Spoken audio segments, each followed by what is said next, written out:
అంత నార్మల్గా ఉన్నప్పుడు జస్ట్ చాలా ఫేక్ న్యూసెస్ స్ప్రెడ్ అవుతున్నాయి. సో ఇప్పుడు ఎలక్షన్స్ జరుగుతున్నాయి. సో ఎలక్షన్ తర్వాత మెయిన్లీ మనకి ప్రైసెస్ హైక్ అయిపోతాయి. సో అంతా సోషల్ మీడియాలో ఫేక్ న్యూస్ లైక్ 10 రూపీస్ కానీ 20 రూపీస్ వరకు కూడా హైక్ అవ్వడానికి ఛాన్సెస్ ఉన్నాయి. అండ్ చాలా బంక్స్ అంతా మొత్తం డ్రై అవుట్ అయిపోతున్నాయి. సో దానికి ముందు మనం వెళ్ళి ఫిల్ చేసుకోవాలనే ఉద్దేశంతో మనం కూడా అందరూ కూడా చూస్తున్నాము, పెద్ద పెద్ద క్యూస్ ఉన్నాయి. సో ఇప్పుడు ఎందుకు ఇలా అవుతుందంటే ఫస్ట్ ఆఫ్ ఆల్ ఈ రేట్ ఎక్కువ అయిపోతుంది అనే ఉద్దేశంతో ఇప్పుడే వచ్చి అందరూ ఫుల్ ట్యాంక్ చేసుకోవాలని ఫుల్ ట్యాంక్ చేస్తున్నారు.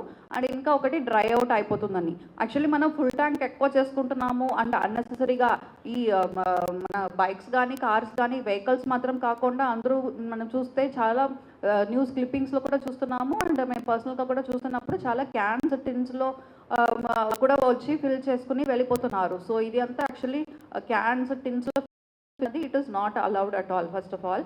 అండ్ నెక్స్ట్ మనకి పెట్రోల్ బంక్ వాళ్ళు ఏమన్నారు, మాకు రెగ్యులర్ కస్టమర్స్ ఉన్నారు. సో వాళ్ళు యూజువల్గా హాఫ్ ట్యాంకే ఫిల్ చేసుకుంటారు.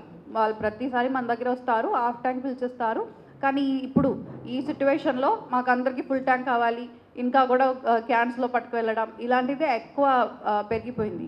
సో దయచేసి అందరికీ కూడా మా సైడ్ నుంచి మన జిల్లాలో 186 అవుట్లెట్స్ ఉన్నాయి. అన్ని చోట్ల కూడా మనకి స్టాక్ అన్నది ఉంది. ఒక స్టాటిస్టిక్స్ నేను చెప్తున్నాను. మనకి నార్మల్ డిస్పాచ్ మనకి ఎలా ఉంటుందంటే మనకి కొండపల్లి నుంచే వస్తుంది. సో హెచ్పిసిఎల్కి చూస్తే ఎంఎస్ అంటే పెట్రోల్ మనకి 600 కిలోలీటర్ ఇస్తారు. ఇప్పుడు వాళ్ళు 800 వరకు పెంచి ఇస్తున్నారు. సో డీజిల్ మనకి చూస్తే హెచ్పిసిఎల్ 1000 వరకు ఇచ్చేవారు, కానీ ఇప్పుడు ఆల్రెడీ 1400 కిలోలీటర్ ఇస్తున్నారు. లీటర్స్ కాదు, కిలోలీటర్స్. సో బీపీసీఎల్ 200 వరకు ఇచ్చేవారు, ఇప్పుడు ఆల్రెడీ 600 ఇస్తున్నారు. అండ్ సేమ్ డీజిల్ కూడా వాళ్ళు 800, హెచ్ఎస్డి 800 వరకు ఇచ్చేవారు, ఇప్పుడు ఆల్రెడీ 950 వరకు ఇస్తున్నారు. ఐఓసిఎల్ ఇప్పుడు వరకు వాళ్ళు 800 సప్లై చేశారు ఎంఎస్, అండ్ హెచ్ఎస్డి వచ్చి 1200. కానీ ఇప్పుడు ఎంఎస్ మాత్రం వాళ్ళు 1200 ఇస్తున్నారు, డీజిల్ ఏమో 1800 వరకు పెరిగింది. సో వాళ్ళు సప్లై కూడా మనకి కనీసం 20% కన్నా ఎక్కువ సప్లై చేస్తున్నారు. ఇది మన ఆనరబుల్ సివిల్ సప్లైస్ మినిస్టర్ కానీ, ఆనరబుల్ సీఎం కానీ, ఇంకా కమిషనర్ సివిల్ సప్లైస్ అండ్ ప్రతి ఒక్క కలెక్టర్, జాయింట్ కలెక్టర్ కూడా ఆల్రెడీ మాట్లాడుతున్నాము. అండ్ మన జిల్లాలో కూడా ఆల్రెడీ పెట్రోల్ బంక్ డీలర్స్తో అండ్ సప్లై మేనేజర్స్తో కూడా మీటింగ్ అనేది పెట్టడం జరిగింది. సో ఇప్పుడు ఈ టర్మినల్ మనకి కొండపల్లిలో టర్మినల్ ఉంది ఈ ఆయిల్ కంపెనీస్ది, అక్కడ కూడా డెప్యూటీ కలెక్టర్స్ కాడర్ ఆఫీసర్స్ని ఆల్రెడీ పోస్ట్ చేసాం. సో వాళ్ళు కూడా అక్కడ షిఫ్ట్లో పనిచేస్తున్నారు. సో మనకి సప్లై అనేది ఎక్కడ కూడా తగ్గలేదు. ఫస్ట్ ఆఫ్ ఆల్ అది అందరూ అర్థం చేసుకోవాలి. మనకి ఎక్కువ చేశారు యాక్చువల్లీ సప్లై. ఎక్కువ చేస్తున్నప్పుడు జస్ట్ గ్రౌండ్ సిచ్యువేషన్ ఎలా ఉందంటే ఫేక్ న్యూస్ వల్ల ఎక్కువ అందరూ వెళ్ళి మాకు ఫుల్ ట్యాంక్ కొట్టండి, మాకు ఇది ట్యాంకర్లో ఇవ్వండి, లేకపోతే క్యాన్స్లో ఇవ్వండి అని చెప్పడం వల్ల మనకి ఈ షార్టేజ్ అనేది వస్తుంది. సో మేము 186 అవుట్లెట్స్లో కూడా టాస్క్ ఫోర్స్ అనేది పెట్టడం జరిగింది. రెవెన్యూ, అగ్రికల్చర్ అండ్ పోలీస్ అక్కడ ఉంటారు. అండ్ పెట్రోల్ బంక్స్కి కూడా ఆల్రెడీ ఇన్స్ట్రక్షన్స్ ఇవ్వడం జరిగింది. ఎక్కడ కూడా వాళ్ళు నో స్టాక్ బోర్డ్ అనేది పెట్టరు. ఇప్పటివరకు వాళ్ళు ఏం చేశారు, ఎక్కడైనా స్టాక్ లేకపోతే నో స్టాక్ బోర్డ్ అని పెట్టారు. సో అది కూడా ఎక్కడ కూడా పెట్టకూడదు అని వాళ్ళకి క్లియర్ ఇన్స్ట్రక్షన్స్ ఇవ్వడం జరిగింది. అండ్ ఎక్కడ కూడా బ్లాక్ మార్కెటింగ్ కానీ లేకపోతే రాకముందే డైవర్ట్ చేయడం ఇలాంటిది జరిగితే కూడా క్లియర్ ఇన్స్ట్రక్షన్స్ ఇవ్వడం జరిగింది. వాళ్ళకి మీటింగ్లో కూడా యాక్షన్ అనేది ఖచ్చితంగా తీసుకోవడం జరుగుతుంది. ఇంకా మనకి క్యూస్ కూడా సపరేట్గా పెట్టాలి అని చెప్పాము. యాక్చువల్లీ ఇప్పుడు ఎక్కువ మనకి కమర్షియల్ డీజిల్ రేట్ కొంచెం పెరిగింది కాబట్టి అందరూ కూడా కమర్షియల్కి వాడుకున్న వాళ్ళు కూడా కొంచెం మనకి రీటైల్ దాంట్లో వస్తున్నారు. సో రేట్ పెరిగింది కాబట్టి అని ఓన్లీ ఫర్ డీజిల్, కమర్షియల్ పర్పస్కి మనకి డీజిల్ రేట్ పెరిగింది, నాట్ ఫర్ రీటైల్. డీజిల్ అన్నది తక్కువనే ఉంది, ఎప్పుడు ఉన్న రేట్ అలానే ఉంది, మెయింటైన్ చేస్తున్నారు. సో ఇప్పుడు ఏమవుతుంది, దానికి వస్తున్న వాళ్ళు దీనికి వచ్చేస్తున్నారు. కానీ మన జిల్లాలో కమర్షియల్ బంక్స్ కూడా సెపరేట్గా ఆల్రెడీ ఒక 20 బంక్స్ వరకు సెపరేట్గానే ఉన్నాయి. సో అక్కడ వెళ్ళి వాళ్ళు చేసుకోవచ్చు. మనకి మ్యానుఫ్యాక్చరింగ్ కానీ పెద్ద ఇండస్ట్రీస్ కానీ అక్కడ నుంచి వాళ్ళు వాడుకుంటారు. సో ఇప్పుడు దానికి కూడా సెపరేట్ క్యూస్ అనేది పెట్టాలని ఇన్స్ట్రక్షన్స్ అనేది ఇవ్వడం జరిగింది. కార్స్కి కానీ సెపరేట్ క్యూ, బైక్కి సెపరేట్ క్యూ, అండ్ పెద్ద వెహికల్స్కి, లారీస్కి అనేది సెపరేట్ క్యూ ఉంటే మనకి పెట్రోల్కి, డీజిల్కి సెపరేట్గా క్యూ అనేది మెయింటైన్ అవుతుంది. సో ఇంకా మనకి ఇప్పుడు as per collector sir's instruction dry out వరకు వెయిట్ చేయకుండా, ఇప్పుడు నిన్న చూస్తే మన జిల్లాలో ఒక 35 పెట్రోల్ బంక్స్ వరకు డ్రై అవుట్ అయిపోయినాయి. సో ఎస్పెషల్లీ డీజిల్కి డ్రై అవుట్ అయినాయి. పెట్రోల్ అయితే మనకి అవైలబుల్గా ఉంది. సో అది కూడా మనం ఇప్పుడు ఈ రోజు నుంచి ఏం ఫాలో చేస్తున్నాము అంటే ఒక 80% వరకు వాళ్ళకి స్టాక్ తగ్గిపోతే అప్పుడే దాన్ని రీఫిల్ చేయడానికి అన్ని స్టెప్స్ తీసుకుంటున్నాము. సో ఈవెన్ ట్రాన్స్పోర్టేషన్ కూడా టిల్ 11 o'clock వరకు ఆయిల్ కంపెనీస్ నుంచి మనకి ట్రాన్స్పోర్ట్ చేస్తారు. సో అది కలెక్టర్ సార్ ఇన్స్ట్రక్షన్ ప్రకారం 11 o'clock నైట్ వరకు కూడా వాళ్ళు ట్రాన్స్పోర్ట్ చేయడానికి సిద్ధంగానే ఉన్నారు.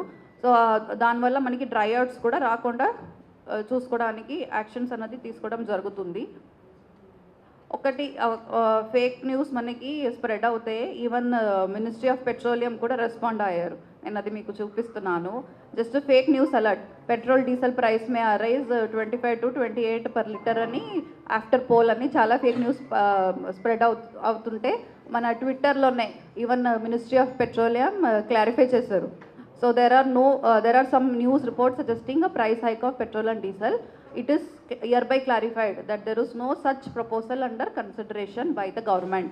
సో మినిస్ట్రీ ఆఫ్ పెట్రోలియం కూడా క్లారిఫై చేసింది ట్విట్టర్ యాంగిల్లోనే. ఇలా పిఎస్యూస్ కూడా అంతా దీంట్లో స్టెప్స్ తీసుకుంటున్నారు. దెర్ ఇస్ నో ప్రపోజల్ ఇలా ప్రైస్ హైక్ చేయాలని ఉద్దేశం మాకు లేదు అని ministry of petroleum has clarified Twitter యాంగిల్లో. సో దయచేసి పబ్లిక్కి నా రిక్వెస్ట్ ఏంటంటే ఎవరు కూడా ఇలా ఫేక్ న్యూస్ నమ్మి ఇలా ఎలక్షన్ తర్వాత విపరీతంగా ప్రైస్ హైక్ చేసేస్తారు 20 రూపాయల నుంచి 30 రూపాయలకి. ఆ తర్వాత డ్రై అవుట్స్ అయిపోతున్నాయి. ఇప్పుడే మనం వెళ్ళి ఫుల్ ట్యాంక్ చేసుకోవాలి. మీరు ఎప్పుడు యూజువల్గా మీరు ఎంత చేసుకుంటారు దయచేసి అంత చేసుకోండి. మనకి సప్లై అయితే తక్కువ ఎక్కడ లేదు. యాక్చువల్లీ చూస్తే మనకి సప్లై పెరిగి ఉంది. ఆయిల్ కంపెనీస్ నుంచి కూడా నేను మీకు చెప్పాను ఆల్రెడీ 20% వరకు కూడా వాళ్ళు ఆల్రెడీ పెంచిస్తున్నారు. అండ్ డ్రై అవుట్స్ కూడా ఎక్కడ లేకుండా మా సైడ్ నుంచి కూడా మానిటరింగ్ చేస్తున్నాము. ప్రతి ఒక్క అవుట్లెట్స్లో కూడా మంచి పెట్టడం జరిగింది. పోలీస్ కానీ రెవెన్యూ మంచి కానీ పెట్టడం జరిగింది. సో మానిటరింగ్ అన్నది మా సైడ్ నుంచి జరుగుతాయి. సో కంట్రోల్ రూమ్ నంబర్ కూడా కలెక్టరేట్లో పెట్టడం జరిగింది. ఎక్కడైనా ఇష్యూ ఉంటే మా కంట్రోల్ రూమ్ నంబర్కి ఇన్ఫార్మ్ చేసుకోవచ్చు.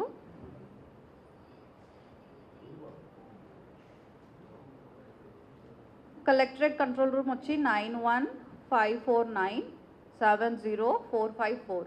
ఇది ప్రతి డిసాస్టర్ కానీ మన ఎల్పిజి అప్పుడు కూడా సేమ్ కంట్రోల్ రూమ్ నంబర్ వాడాము. సేమ్ నంబర్ మళ్ళీ ఒకసారి చెప్తున్నాను 9154970454. ఎక్కడైనా ఇష్యూస్ ఉంటే ఈ కంట్రోల్ రూమ్ నంబర్కి కాల్ చేసుకోవచ్చు. కంట్రోల్ రూమ్లో మనిషి కూడా ఉన్నారు. సో కాల్ అటెండ్ అవుతూ we will try to rectify the issues immediately. ఇప్పుడు మనకి చూస్తే నిన్న ఒక 35 అవుట్లెట్స్ వరకు డ్రై అవుట్ అన్నాను. ఈరోజు మార్నింగ్ 5 o'clock నుంచే ఆ పెట్రోల్ బంక్స్కి ఆల్రెడీ స్టాక్ అన్నది వెళ్తున్నాయి. మోస్ట్లీ అన్నీ ఆల్రెడీ కంప్లీట్ చేశారు. మేబీ ఒక హాఫ్ అన్ అవర్లో అన్ని పెట్రోల్ బంక్స్కి డీజిల్ అండ్ పెట్రోల్ అన్నది రావడం జరుగుతుంది. ఎక్కడెక్కడ నేను ఆల్రెడీ చెప్పినట్టు 80% స్టాక్ తక్కువ వచ్చినప్పుడే మేము రీఫిల్ చేయడానికి అన్ని యాక్షన్స్ తీసుకుంటున్నాం. ఇది కాకుండా మనకి డీజిల్ ఇప్పుడు ఎక్కువ అవసరం ఉంది కాబట్టి అందరూ కూడా డీజిల్ షార్టేజ్ ఉంది అంటున్నారు కాబట్టి ఫస్ట్ ప్రయారిటీ అగ్రికల్చర్కి హార్వెస్టర్స్. ఇప్పుడు మనకి అగ్రికల్చర్లో హార్వెస్టింగ్ జరుగుతుంది. సో కంబైన్డ్ హార్వెస్టర్స్కి ఫస్ట్ ప్రయారిటీ ఇస్తున్నాము. అగ్రికల్చర్ సఫర్ అవ్వకూడదని ఉద్దేశంతో. అండ్ అక్వా ఎక్కడైనా ఉంటే అక్వా కూడా ప్రయారిటీ ఇస్తున్నాము. హాస్పిటల్స్కి అండ్ హెల్త్కి మనకి అక్కడ జనరేటర్స్ ఉంటాయి. సో దానికి కూడా డీజిల్ కావాలంటే వీటికి అన్నిటికీ కూడా ఫస్ట్ ప్రయారిటీ అనేది ఇవ్వడం జరుగుతుంది. సో లాస్ట్గా ఒకటి పబ్లిక్ ఎవరు కూడా ప్యానిక్ అయ్యి ఎక్కువ సేమ్ మనకి ఎల్పిజిలో కూడా ఇలానే జరిగింది. ప్యానిక్ అయిపోయి ఎక్కువ వాళ్ళ దగ్గర సిలిండర్ ఎంటీ సిలిండరే లేదు. అప్పటికి వాళ్ళు అంతా బుక్ చేసేసారు. అండ్ డబ్బు కూడా లేదు. ఇలాంటి టైంలో బుక్ చేసేసి చాలా సేపు డెలివరీ అప్పుడు మా దగ్గర ఎంటీ సిలిండర్ లేదు అంటే మేము 20 రోజుల తర్వాత తీసుకుంటాము. ఇలాంటి సిచ్యువేషన్ కూడా మనకి వచ్చింది. సో సేమ్ పరిస్థితి మనకి ఇప్పుడు పెట్రోల్ అండ్ డీజిల్కి వచ్చి ఉంది. మనకి సప్లై ఎక్కువ ఉన్నప్పటికీ జస్ట్ బికాస్ ఫేక్ న్యూస్ నమ్మి చాలామంది పెట్రోల్ బంక్లో కూడా మనం చూస్తున్నాము పెద్ద పెద్ద క్యూస్లు ఉన్నాయి. అన్నెసెసరీగా వెళ్ళి మీ ట్యాంక్స్ని ఫిల్ చేయాలని ఉద్దేశంతో వెళ్ళి ఫిల్ చేయవద్దు. మీకు అవసరం ఉంటే మాత్రం వెళ్ళండి. అప్పుడు కూడా ఫుల్ ట్యాంక్ అన్నది చేయాల్సిన అవసరం లేదు దయచేసి. ఇది request from district administration side. Any issues ఉంటే మా కంట్రోల్ రూమ్ యాక్టివ్గానే ఉంది. మా ఫీల్డ్ స్టాఫ్ అందరూ తహసీల్దార్స్ నుంచి ఆర్డిఓస్ నుంచి ఇంకా డెప్యూటీ కలెక్టర్స్ అందరూ కూడా అండ్ డిఎస్ఓ ఏఎస్ఓస్ సిఎస్డిటీస్ అందరూ ఫీల్డ్లోనే ఉన్నారు. యాక్టివ్గా పనిచేస్తున్నాము. సో ఎనీ ఇష్యూస్ మాకు కాంటాక్ట్ చేసుకోవచ్చు. Thank you.